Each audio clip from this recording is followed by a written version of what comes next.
আপনারা শুনেন, যারা সরকার চালাচ্ছেন তারা গরম তাওয়ার উপরে বসে সরকার চালাচ্ছেন। এটা কি বুঝেন? বুঝছেন না, কারণ যে কোনো সময় জলসায় যেতে পারেন জনগণের চাপে। জনগণের মানে রোষান হলে যে কোনো সময় জলসায় যেতে পারেন। কথাগুলো বাস্তব, একদম বাস্তব থেকে এক্সাম্পল দিয়ে যাই। আমি সবসময় বলি তো যে আমি কখনো কোনো দিন কারোর ধার করা এক্সাম্পল আমি নিয়ে এসে আমি এক্সাম্পল দেই না। আমি আমার লাইফ থেকে আমি আমার এক্সাম্পল দেওয়ার চেষ্টা করি। কারণ আমি আমার লাইফ থেকে যদি এক্সাম্পল না দিই, তাহলে আপনার হয়তো বা কোনো একটা মানে আপনি আমার কথার উপর বেস করে হয়তো বা আপনার কোনো আপনি একটা ক্ষতি নিয়ে আসতে পারেন। তাই আমি চেষ্টা করি আমি আমার লাইফ থেকে কথাগুলো বলে যাওয়ার জন্য। আপনারা যে কাজগুলো করতেছেন আমরা তো দেখতেছি, আমরা মোটেও খুশি না, আমরা মোটেও খুশি না। আর সবচেয়ে বড় কথা হচ্ছে বাংলাদেশের মানুষ ভালো নাই। কারণ তেলের সাথে আপনার বিদ্যুৎ নাই, বিদ্যুতের সাথে পানি নাই। তারপরে মানে মানুষ এখন ওই যে আমি একদিন বলছিলাম যে আমি একদিন মানে 2 দিন আমি 2 বেলা খেয়ে দেখছিলাম যে ক্ষুধা কেমন লাগলে কেমন লাগে।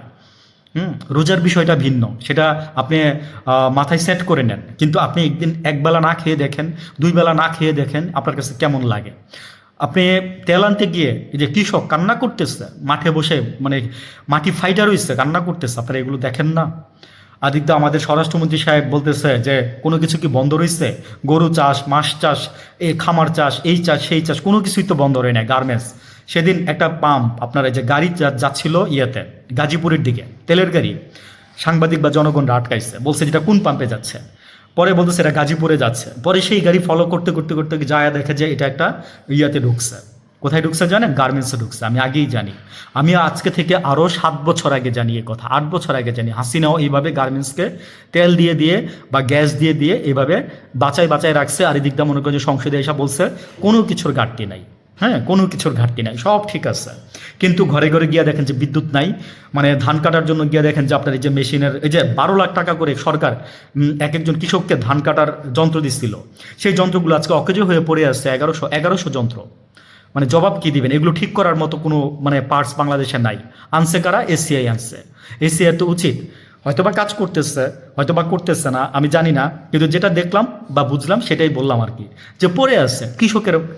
মানে দিন শেষে কে ক্ষতি হয় জানেন? কার বেশি ক্ষতি হয়? কৃষকেরই ক্ষতি হয়। কৃষকের ক্ষতি ছাড়া আর কারোর কোনো ক্ষতি তেমনভাবে হয় না। আমরা বাস ডুবে পানিতে পড়ে যাই, দেই মাত্র 25,000 টাকা। অথচ একটা মানুষের দাম কত জানেন? আলাদা আলাদা করে এক একটা পার্টস বিক্রি করলে কত টাকা দাম পড়ে জানেন আপনি? মানে জাস্ট আর বললাম না এখানে। এনিওয়ে, ভিডিও বড় হচ্ছে, ভালো থাকবেন। দেশের সার্বিক অবস্থা ভালো না, সামনে হয়তো বা আরও খারাপের দিকে যেতে পারে, কারণ যুদ্ধ সামনের দিকে চলমান আমার ধারণা। আমি আমার পারসেপশন থেকে বললাম। ভালো থাকবেন সবাই, আসসালামু আলাইকুম।